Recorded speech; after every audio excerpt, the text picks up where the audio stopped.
Oh, yeah, there it is, y'all. No truer words have ever been spoken by my brother Chuck D, a public enemy. Fight the powers that be. Well, listen, y'all, welcome back to All Politics of Local America's number one political hip hop radio talk show.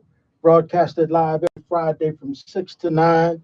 And then, of course, y'all know if it is the third Friday, y'all know it is the mayor's forum. And of course, our brother is in the building.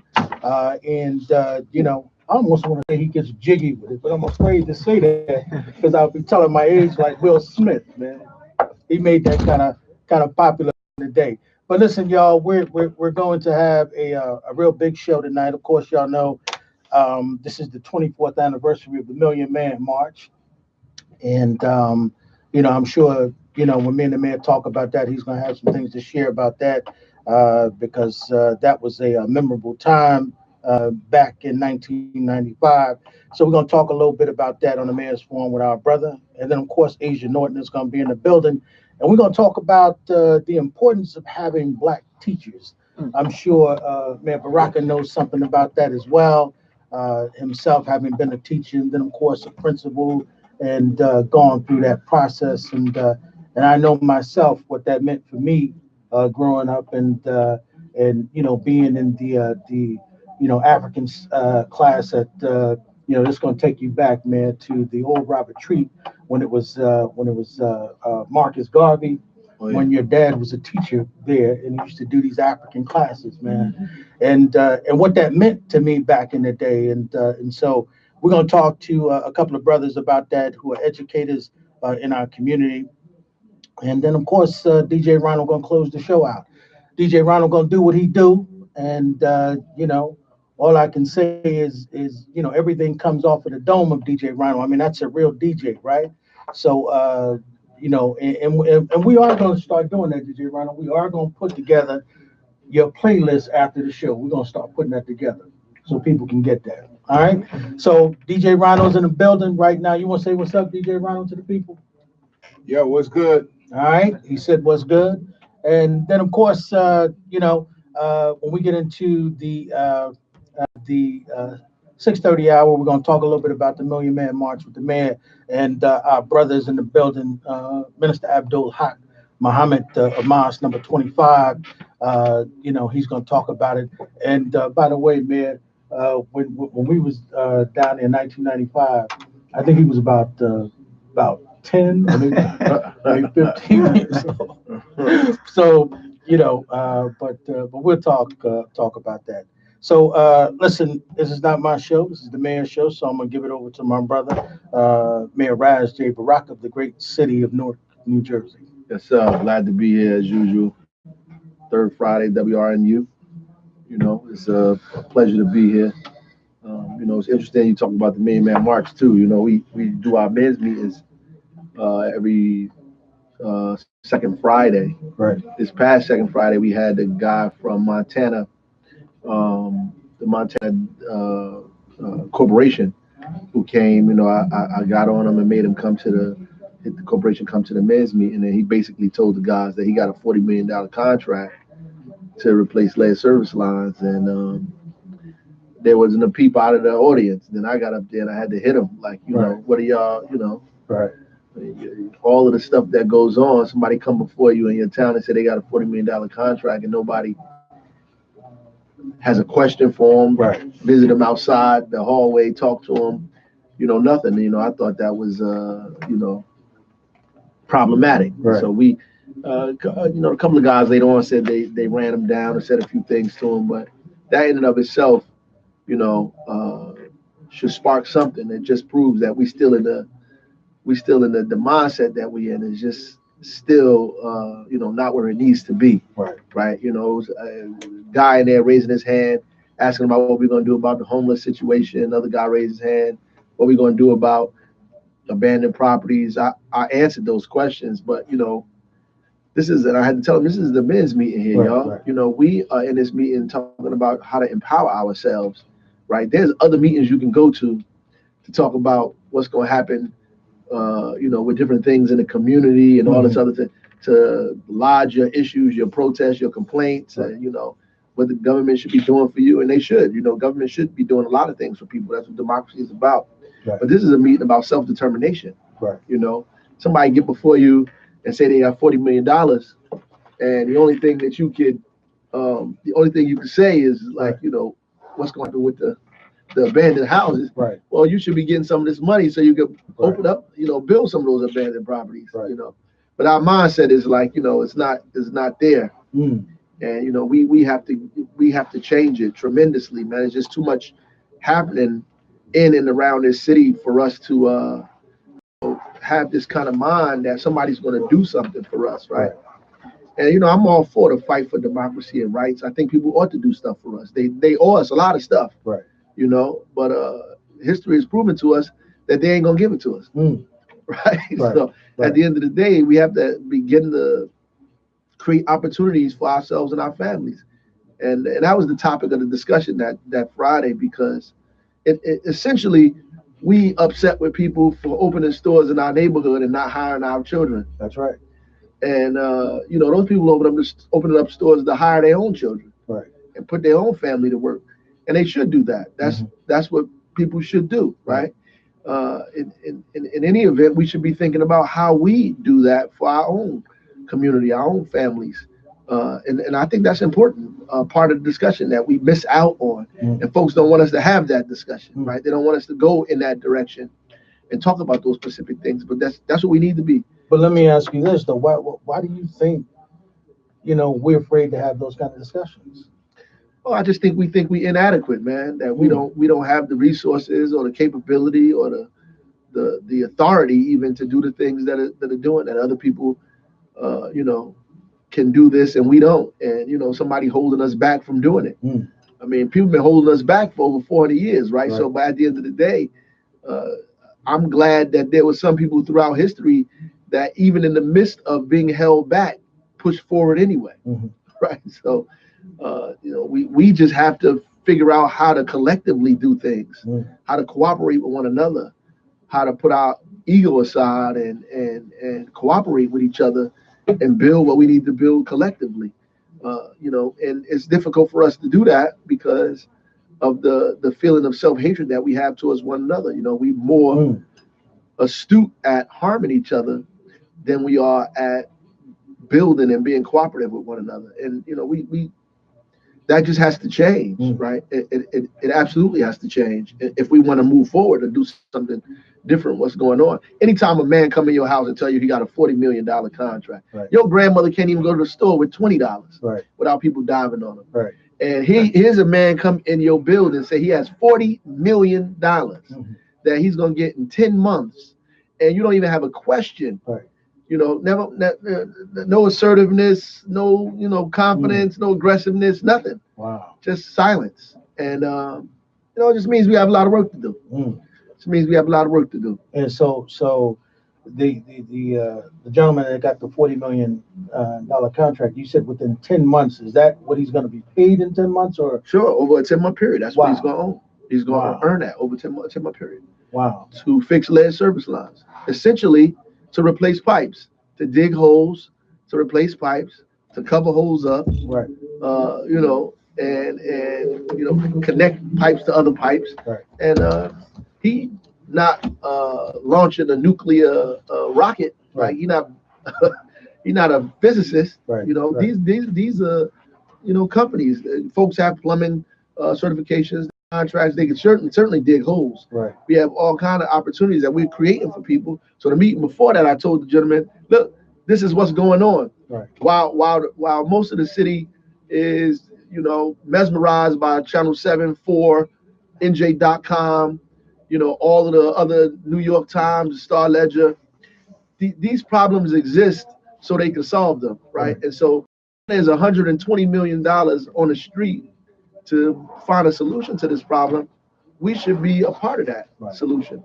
And so then the following meeting, I brought one of the guys who got the contracts to the meeting. After we pressured them and say, look, you got to hire local residents. You have to do this, you have to do that. So he came to the meeting looking for people to hire and subcontract with, and he get up there and say, I have that. Our eyes just open up like saucers. And we just don't respond in the way that we need to respond.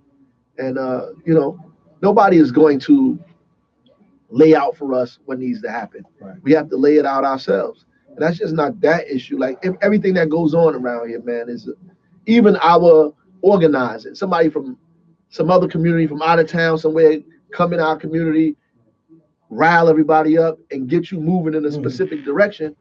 And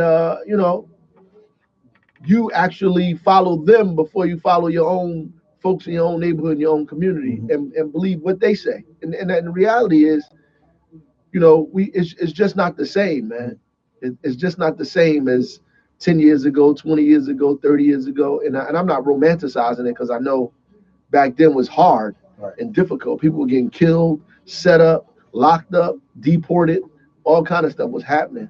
But at least, people read and were focused and analyzed and understood what was going on. We don't. At this point, man, it feels like every man for himself.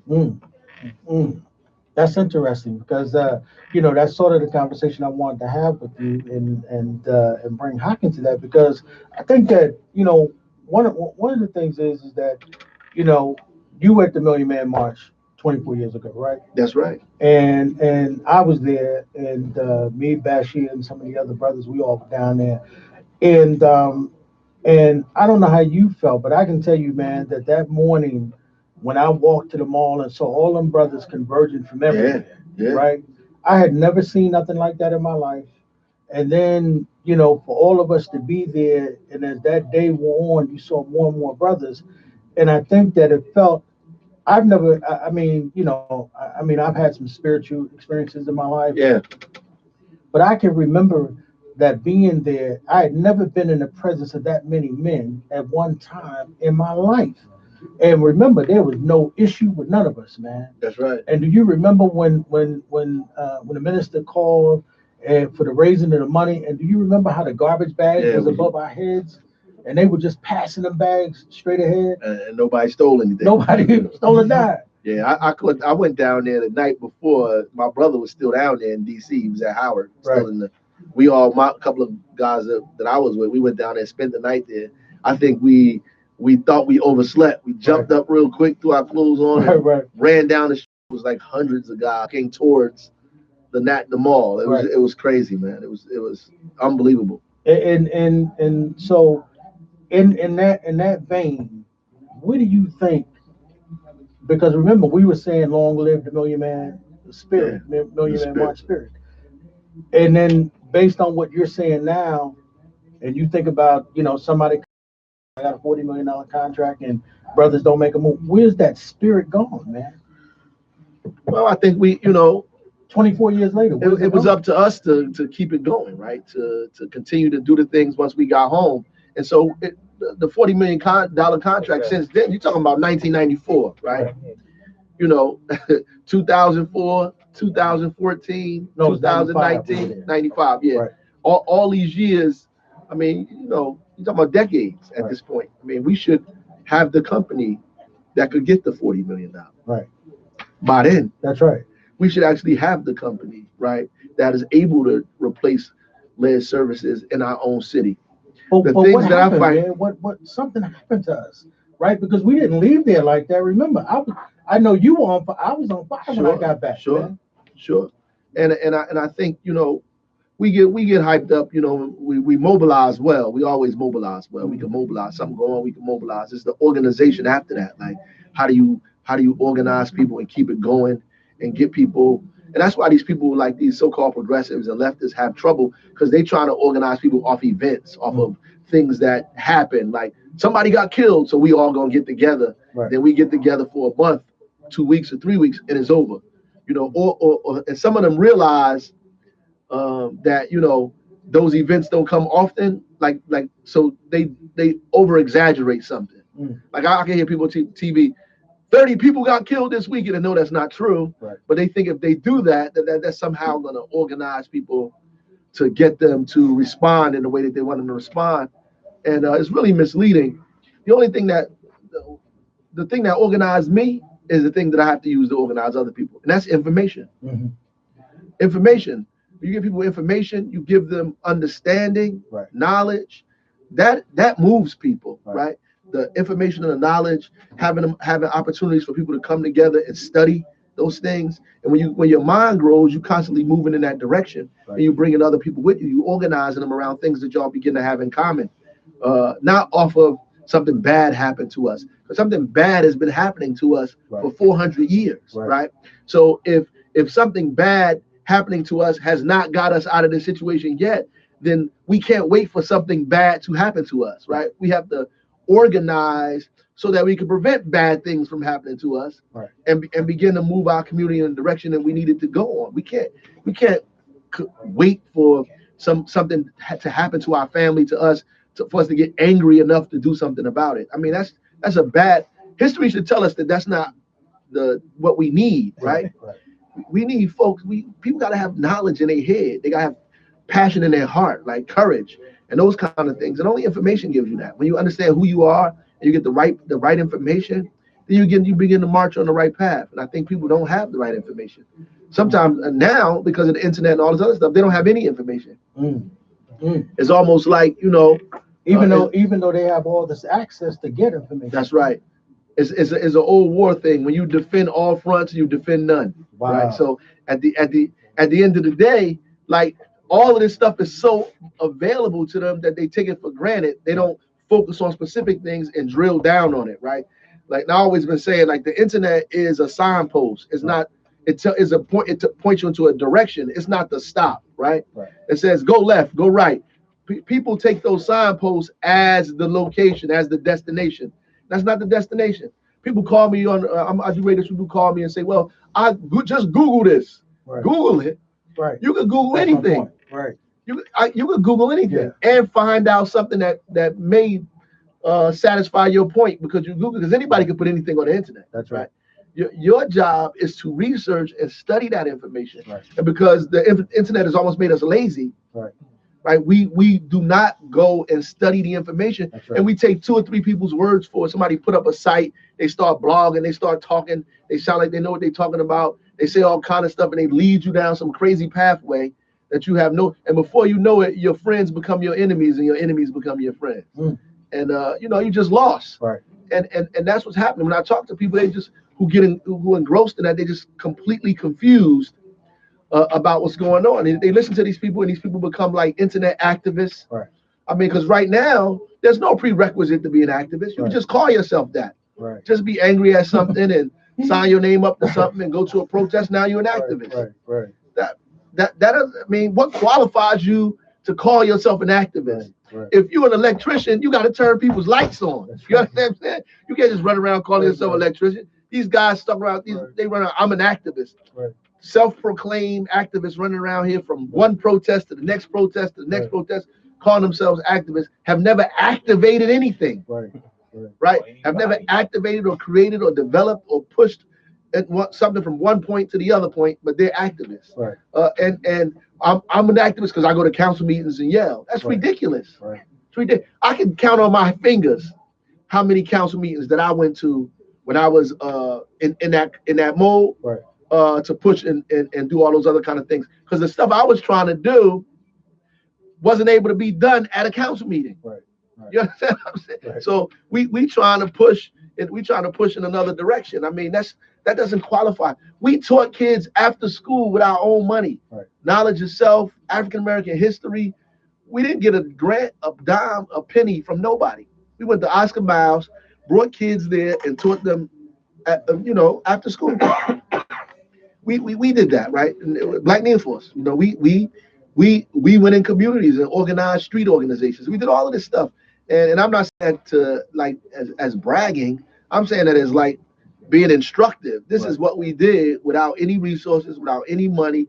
Now that you have access to resources, you have access to money, you have access to support and help, you should be able to do twice as much as that, right? If you're doing less now than we were doing then there's a problem. Right. There's a problem, and you should be building on that, right?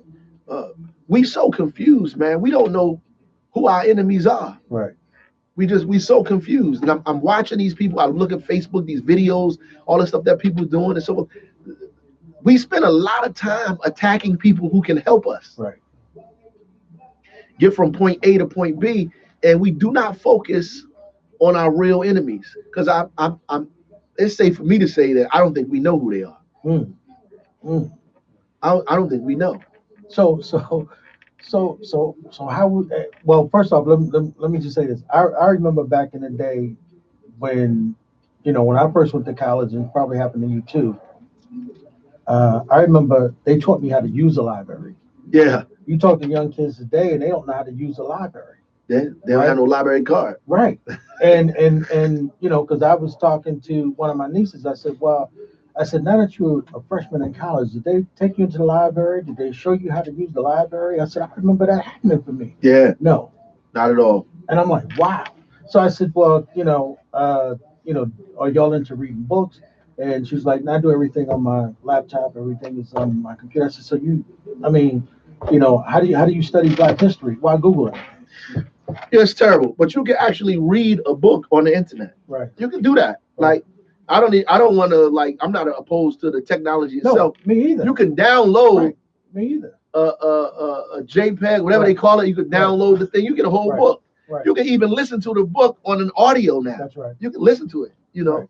So it's less work for you to do. Right. You know what I mean? Right. You can actually do all of these things, right? It's just the time that it takes to do that is like counter to what it is that you're trying to do, right? It takes it's too much time. Right. And so we want things immediately. We want it right now. We want to be able to get the quickest output in the quickest time, the greatest output at the quickest time. That's what we want. And in studying, you actually have to do that. It's going to take time. Right. It's going to take time to study, right? It takes discipline. And that's why the higher you go in study, they call it your discipline. Right. Because you're disciplining your mind in that specific thing. If you don't have an attention span that's long enough to focus on a specific subject, then you're never going to master it. You got a master's degree and have not mastered anything. Yeah. You understand what I'm saying? Right. Yeah. So that's what it is. Like you spend all of this time, trying. You're supposed to be a master at something. Right. Then you go further, you get a doctorate degree. That means that you focus your time and attention on this specific subject, in the weeds of it for years. Right. So that you can become an expert at these specific things, right? And the practice itself, you don't have to go to the university to do those practices, right? You can do that practice on your own, particularly with the technology here. The universities are just set up to provide you structure and organization to force you to discipline your mind in that direction. You don't need that. The universities are set up to validate your discipline, your study. Right. We validated that this person did this study for this specific time, so we're going to give you this. Right. But it's such a sham now. You could do whatever you want. I can get an honorary degree. I got about 3 honorary degrees, by the way. Right. So I can give you you're an honorary master. Right. You know what I'm saying? Right. So at the end of the day, like, our focus on study is not even real. It's not even real. These kids not going to school to learn. Right. They're going to school to make money. Right. Right. That's the whole impetus of why you in school. Right. Because we want to make money. Right. You're not in That's school to be That's right. master a subject. That's right. Or to be a professional at this subject. You there to make money. Yeah. And then what's happened is that because our kids are more brilliant than the system believes, they begin to understand that they can make money without school. Yeah. Yeah. So they figure out a pathway to make money quicker without the school and all the other stuff that comes with it. And so they out there thinking they can make this money in this pathway, without account for all the other systemic things that's going to put them in a bind. Right. But ultimately, they figure this is our pathway to make this money. Yeah. Since all this other stuff is not set up for us, we're going to go this pathway and we're going to make money because that's what it's about. Right. Right. It's not about it. There's very few people, in this time that want to be doctors because they're trying to find a cure for something. They think doctors make a lot of money. Right. It's very few people. I want to be a lawyer because they think lawyers make money. Right.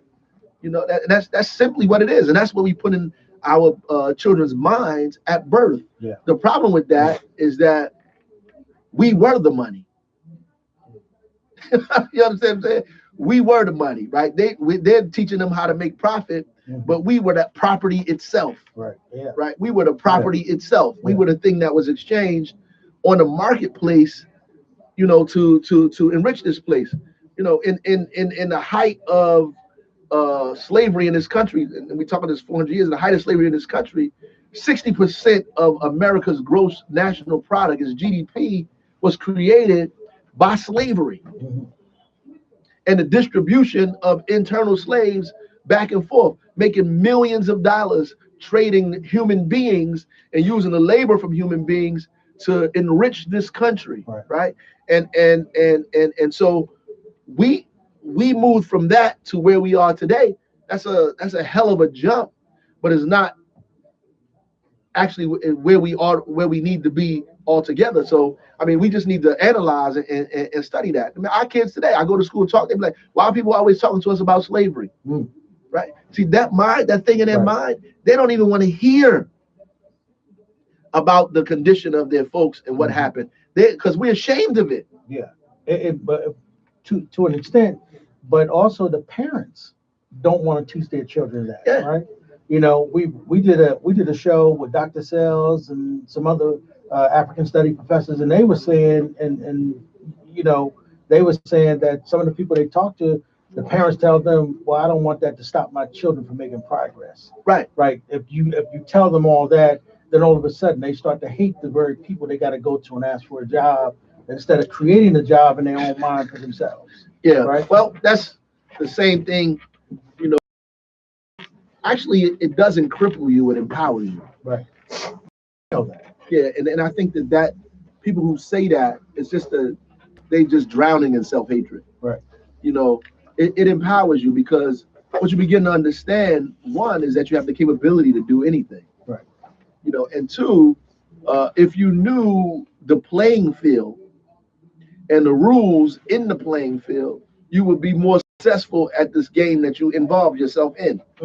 But you are. Wait a minute. You said that a little too fast, my brother. Say that again. The rules. Yeah, like if you don't study what happened and what's going on, you can't even get in. Like you're first of all, you're entering 10 steps behind everybody else. Right.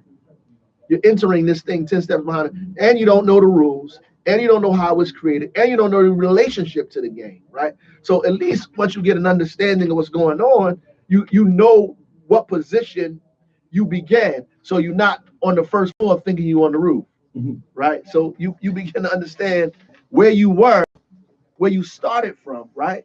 Where you are now, and how far you have to go, and everything it takes to get you from point A to point B. We get in the game thinking we starting on an equal footing with everybody else, and we're not. Right. We began here, other people began there, right? And so there are a whole bunch of people in your history that fought hard to get you here. You still behind, but at least get you here, right? You understand what I'm saying? Right. You have to understand that process. What did they do to get us there? How did we begin there? And where am I at in relationship to those two specific places where I was at in the beginning? And how do I move forward? If you don't know that, then you're in bad shape, man. You just in bad shape. You think when families have a family business, right? And the great grandfather was making cogs in the wheel, right? And the great grandson now says, oh, I don't want to do that anymore. I want to open up a beauty parlor. No, that's not happening. You know what I'm saying? He understands the history of his family and everything that was going on from the beginning to the end. He's going to figure out how to make cogs in his generation to put in that wheel to further the family business, because this is the wealth and the history and the information of our family and how to sustain it and march it on. Hell, we can't even keep Big Mama's house when she died. Yeah. You know what I mean? That's the way the house go too. Yeah. We can't even keep the local fish joint that Pop put together. When Pop passed away, the fish joint goes. I.e. Johnson & Johnson Publishing. Listen. Right? Black Enterprise Magazine. I'm just about John's place. No, I know. Jay. Don't even exist no more. You're right. Miss Stewart's, you know what I mean? Right. Sure, Miss D's, Yeah. The Chicken Shack on Clinton Avenue. Yeah. Come on. Yeah. you know, the family pass away, the kids, we walk away from the business because we don't understand that family is business. And if you don't know the history of your family, right? If you're not connected to your family, and if you don't understand that your family is extended just beyond the three people you were introduced to when you came into this world, you don't even know your larger family, and then your relationship to the black family, to the African American family, right? And their relationship to other people, right? How we don't even appreciate that. Other people appreciate their family roots and their ties. Even if they don't agree with everybody in their family, they have a connection to it. That's right. The voice you hear, of course, is brother. Welcome to the Mayor's Forum, man. Thank you. Yes, Thank sir. You, brother. That's, Thank you, brother, yes, man. sir. That's Thank that's you. Yes, Brother sir. Minister Abdul Haq. Thank Welcome you. to Mayor Baraka. Jump in this Mayor's thing, Forum, man. brother. You know. Thank you. I appreciate it. Well, to be a part of that historic, momentous gathering that happened in Washington, D.C. 24 years ago. But I do believe that I am blessed to be the beneficiary of many of those immutable principles that were spoke about and that were trying to be implemented 24 years ago. I would just like to think that the Honorable Minister Louis Farrakhan have taught us, and he says that no leader can want for the people more than the people want for themselves. He said, no leader can want for the people more than the people want for themselves. And I feel that one of the reasons that we as a people have not made the progress that we should and could make with all of the brilliant scholars, the courageous intellectuals, and women, the fearless revolutionaries that we have had is because we as a people in particular, we put unreal expectations on our leader.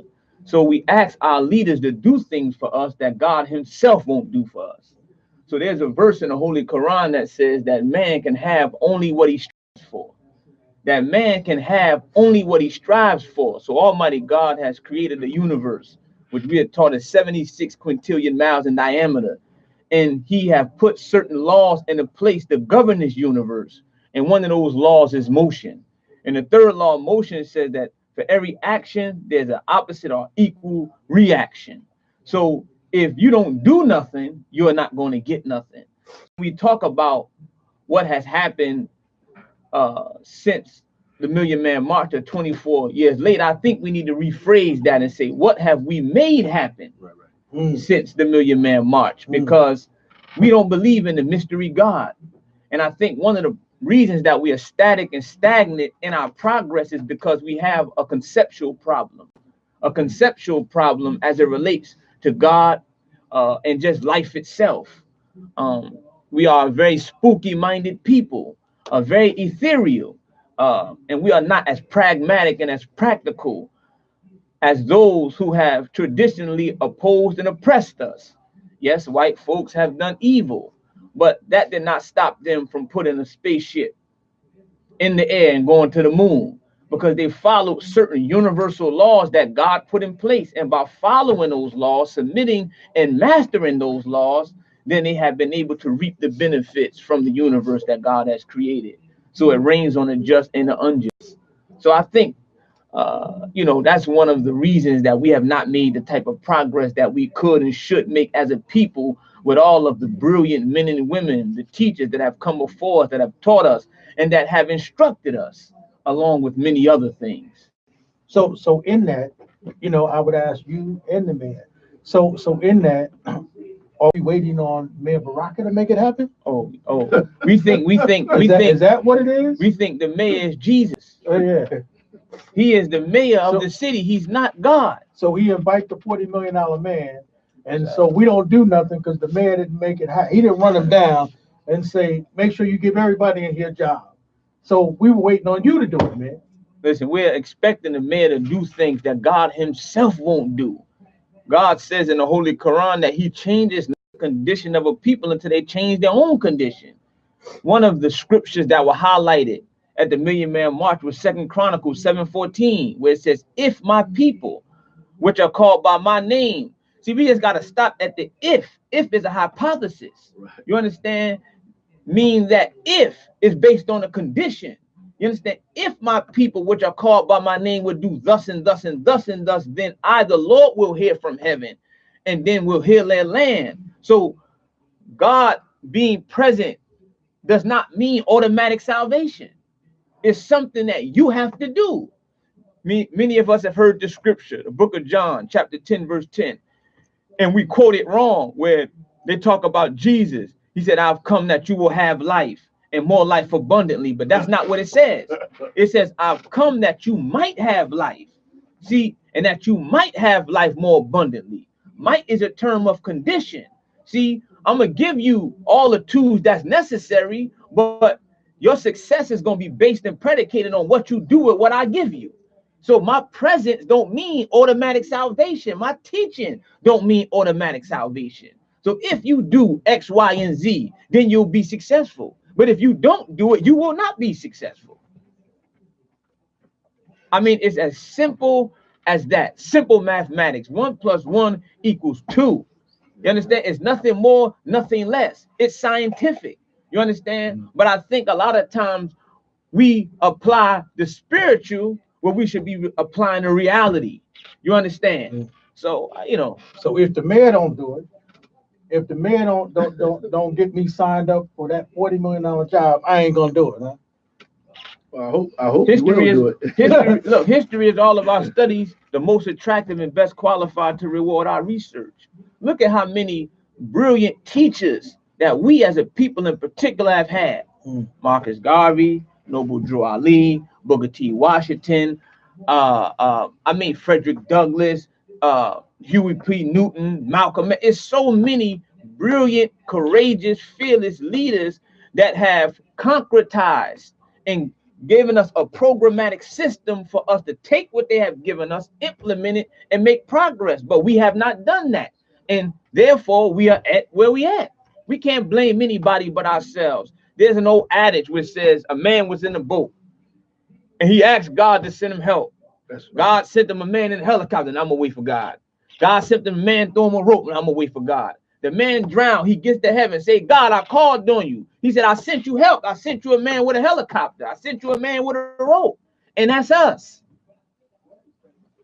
You don't eat, you'll starve to death. That's right. I mean, it's as simple as that, brother. Yeah. Some of us locked in the supermarket and we still starving to death. It's as simple as that, brother. God raised up Moses. Jehovah raised up Moses in the midst of the quote unquote Egyptians, guided them. And they still languished with all of the guidance that God gave them. Why? Because they were too trifling to take what he had given them, utilize it, and make it happen. He offered them a promised land. But he said, it's something you got to do. Go spy out the land. They went to spy out the land. They saw giants. They came back. No, we ain't going in there. It's giants in there. He said, well, you're going to sit here, languish, and die. Because they were too cowardly and too lazy to do work to take advantage of what God had given them. That's us. That's right. There's giants in the land that we don't want to conquer. And many of those giants are our own self-defects. So the Honorable Elijah Muhammad said, if we want to make progress, we got to get our own foot out of our own way. Wow. You know, it's interesting too. In that analogy with that story with the giants, you know, David, you know, who finally went through that, was the person that people least expected and believed that would be able to go and defeat those giants. And that has a lot to do with this, you know, the kind of self-hatred that we have. You know, I watch us in these communities beat up on the very people who are sparring with those giants every day. In fact, we are taking attention away from them. We have to stop what we're doing and fight other people and not spend our time fighting these giants who are out here. And you know, that's what made me think of that immediately, man. You know, it's just what the brother's saying is 100% factual, man. And all David had was a smooth stone. A smooth stone. That's all he had. See, when God is with you, who can be against you? We quote it and we say it, but we are not implementing and putting it into practice. You understand? But the God is talking about is not a mystery God. See, God means force and power. So if the Spirit of God is with you, then there's no mountain that you can't say to it, be ye plucked up or be ye removed. Now, this mountain, the Honorable Minister Lewis says, not so much a physical mountain, but the mountain could be a habit that you have. You understand? A defect that you have, some knowledge that you are missing. But if you have faith, the grain of a mustard seed, you can say to any problem, any situation, any circumstance, be removed, and it will be that. Instead of waiting on somebody else to remove the mountain, you'll have the strength and the power and the courage to move that mountain yourself. Yes, And we are saddled with mountains that we are building, that we are building. You understand? That have to be eradicated and moved. And if we don't move the mountain, then somebody else gonna come and move the mountain for us. If we don't lay the lead pipes, somebody else is gonna come and lay the lead pipes for us. So I close with this. The Honorable Elijah Muhammad and the Honorable Mr. Farrakhan teaches us about the law of use. They say if you don't use something, you lose what it is to use. So we have the talent, we have the skills, losing it for ourselves. Yeah. So those who have the knowledge, they're coming and using us because we won't use ourselves. So if you won't use yourself, somebody else will use you. That's you know that's interesting, man. Because that's right. first off, let me from Bob Law and Chuck. Yes, sir. Yes, sir. They said to give you the shout out, brother. They was actually gonna come off tonight. They said to shout you. Hold the line. Yeah, I'm definitely gonna tell them that for you, man. But here's the thing I'm at, right? Remember back in the day when you know we used to do, which is what Bob and them are doing tonight. Remember, used to go to churches, Yeah. And we talking about on a Friday, bro. Yeah, Herkimer Street. Right, remember that? That's right. And I'm saying and I think the closest, right? Yeah. But I'm saying that because if it comes back down to what you're saying with information, and then it comes back down to what brother just said, making stuff happen. And it's about information. So how do we? Hundreds of people in there. Right. Hundreds. Right. I remember on a Friday, bro. We used to travel from Newark. It's a different all the time way to period Brooklyn, too. You know. And you had those celebrities in there. People came because celebrities was there too. Daddy O from Stetson Sonic. Right. We dating ourselves a little bit here. Dougie Fresh and Chuck. It was hitting people with. Right. You know, and come to hear a rap concert. Nah. They came to see those rappers, but when they came in there, nobody singing. Right. You know, the information they were getting was like bam, bam, bam, bam. You couldn't help but to leave out of there with something. And you're right, those things that need to happen. It's like we talked before. I mean, every year we should go to these 3 or 4 conferences. Right. Maggie Evans conference, the Malcolm X conference, this conference, that conference. You know, everything where people of like minds and other people, you can bring people to conference, get information, find out the latest books, talk to authors, debate people. You know, now you don't have to debate nobody. You just put a phony name, a fake picture on the internet, and just troll people all day. And that's and that's exactly what's happening. That's exactly. And you know, I think that as a people, we don't understand the value and the importance of leadership. So Marcus Garvey said, having had the wrong kind of education, the Negro has become his own greatest enemy. He said, most of the trouble I've had in trying to advance the race has come from the Negro. Then he said that there is an aptitude of the Negro to always disobey orders coming from himself.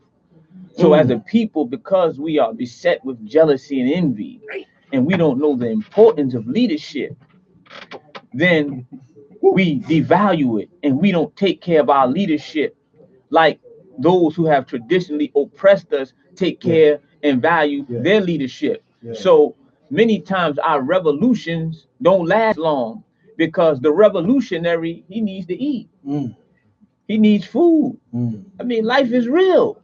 You understand? So when a revolutionary stops being altruistic and start being realistic, we say that nigga's a sellout.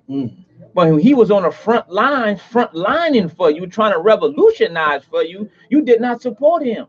So, and I'm going to get you sucker. They said, what happened to all the revolutionaries? They got government jobs. That's right.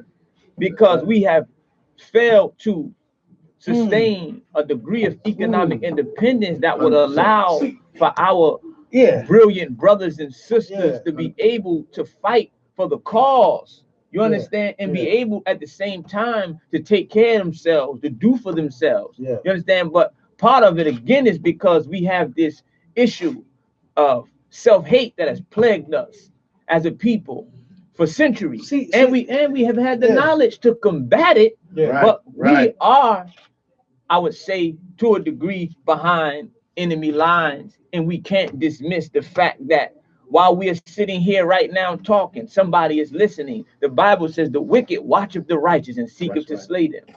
So we are being watched. They're listening. Who's that brilliant brother? He's brilliant.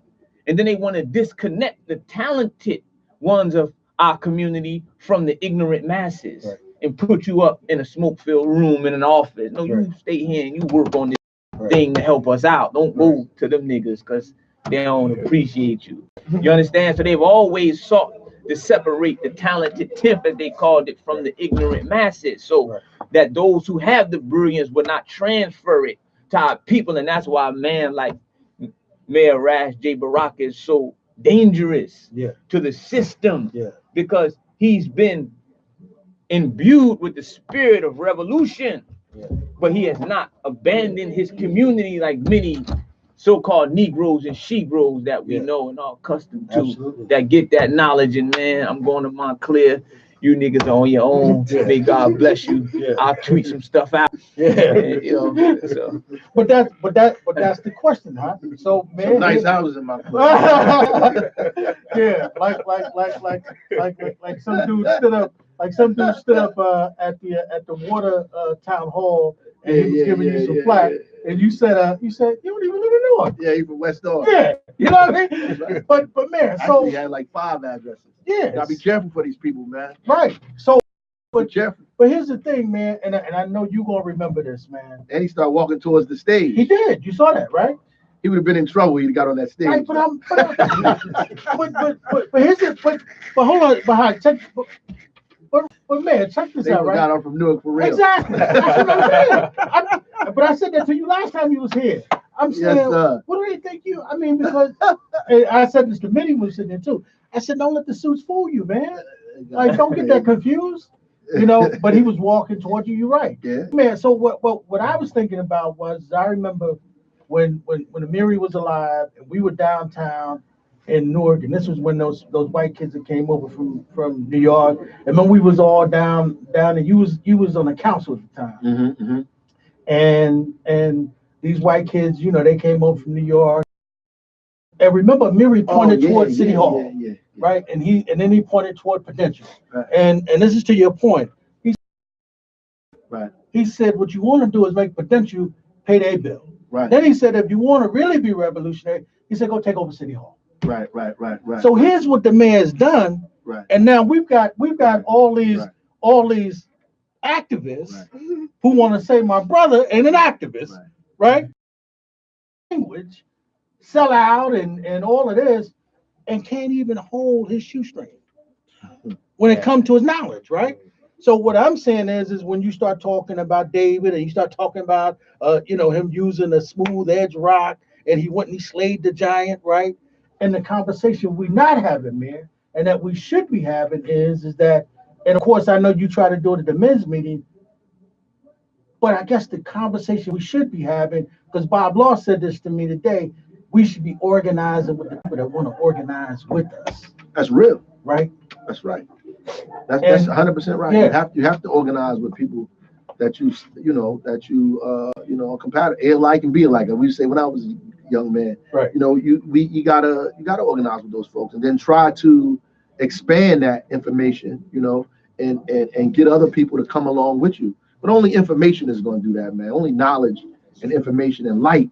Light is the only thing that does,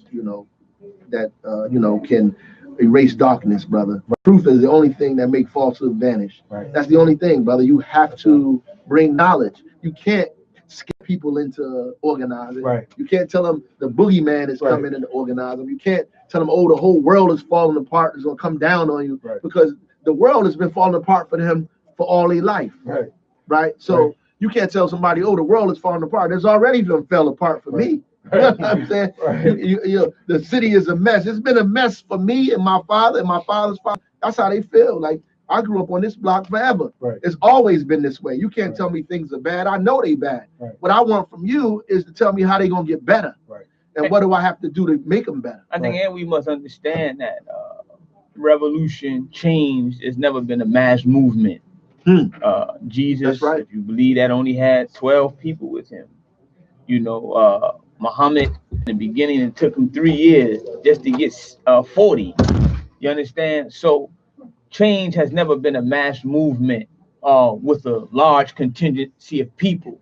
You understand? So we must never think that the masses of the people are going to be about the change that a lot of times we know that they need. For we are taught that 85% of the people, 85% of the people are poison animal eaters, slaves from mental death and power, people who do not know the living God of their origin in this world, and those who worship that they know not what, who are easily led in the wrong direction but hard to lead into the right direction. That's 85% of the people, you understand, who are being controlled by just a small few.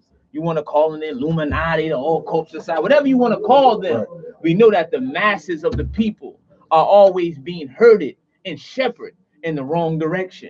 So never expect a mass movement, you understand, of people to get on the bandwagon, to be all on the same page, because history teaches us that's just not the case. You understand? So there's a parable in the Bible about this general, and he had all these people with him, and God said, no, go down to the river, drink a certain kind of way. If they don't drink like you, like if they don't drink like this, then you get rid of them. He went down there with thousands, and by the end of it all, he only had 300. So, you know, we can't keep expecting for the masses or the majority, you understand, to be about the movement, because that's just not what it is. But those of us who are like-minded, you understand, who do have the same agenda and same goal in mind, then we work, and we work hard, and we work diligently to try to drown out the ignorance of those who may not necessarily be here for our best interest. I think that's it, man. I think that from where we stand, man, I think that, you know, those who want to organize with us, because I consider myself a member of the ministry. And I think that, you know, hold the line. And I think that, you know, I think that what amazes most people, like, you know, when white people hear us say that, when you know, when you did that at the NJ Pack, and you said hold the line, all the brothers said hold the line, the white folks look around, what, they gonna tie us up? Couple black Hold the line. folks too. You know what I mean? They're like, what? Yeah. You were there, I right? was there, yes, sir. When we said hold the line, they said, oh, what you got soldiers up in here? What's going on? Wait a minute, don't he got the police, but he got all these brothers too? See what I mean? So I think, man, I think that That's you what we hit on have it. to do, though, man. Yeah, Even at the water thing, when those guys got up, regular residents jumped up out of their seats. yeah, And I heard them yelling "hold the line" and moving towards, because what you're doing is radicalizing within the community, not by scaring them, by giving them information, and they feel empowered with information. And what it does, like we say, it soups them up. It makes them feel like I'm gonna break a brick. Like this is something that we gotta protect this thing, right? And so they're gonna stand up. You ain't gotta do nothing. Them people gonna stand up and give their life, even some of them, before this thing goes in a different direction. And that's what we gotta put people. That's what people are. That's what they're really afraid of. That part of it. right. They're afraid of that determination, that commitment to it, to the extent that I don't care what you're saying. You know, you're not gonna harm this guy, or you're not gonna harm this sister, or you're not gonna do nothing about this. That's what they're afraid of. That's the part of it, that radicalization of it that makes people feel like, oh, wait a minute, you know, these guys are taking this too far. Like when I tell people at the men's meeting, go to Essex County College, go sit in the classroom, get the information, just do it. Make them put you out. That's right. Like when you start telling people that, and a brother actually went down there and did it. Wow. And actually did it, right? and found out how he could actually get into the school and enrolled. That was a whole different other story. But he actually went in there and sat in the class and did it anyway. That kind of stuff. People say, hey, wait a minute, man, this is going too far. And then I said, y'all lie on me all the time. Please pull you over. You said, I know the mayor. This one said, so I'm giving you permission. When you go sit in the class, you tell them, well, the mayor said I could come in here and get this education for free. Now you can blame that one on me. Right. Yo, man, we're out of time, man. But man, just give us an update. How's everything going with the construction? With the man, they out here. They doing 1,000 lead service lines a month.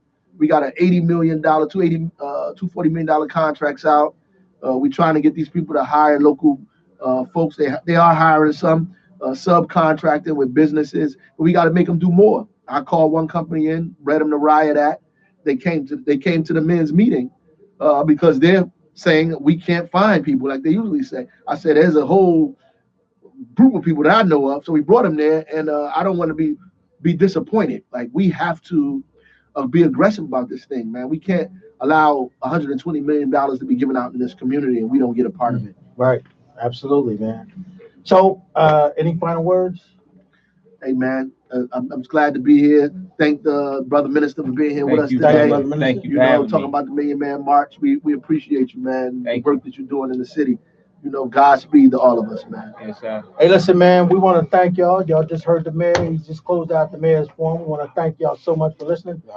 We're going to take a break, and then, of course, we're going to come back. And, of course, y'all know Brother Abdul, Minister Haq, does his own show here called The Disciples. So, you know, y'all can catch him next week, right? Next week. Next week, he'll be back 6 o'clock. on. All right? Pastor Roundtree, Pastor Ali. We'll be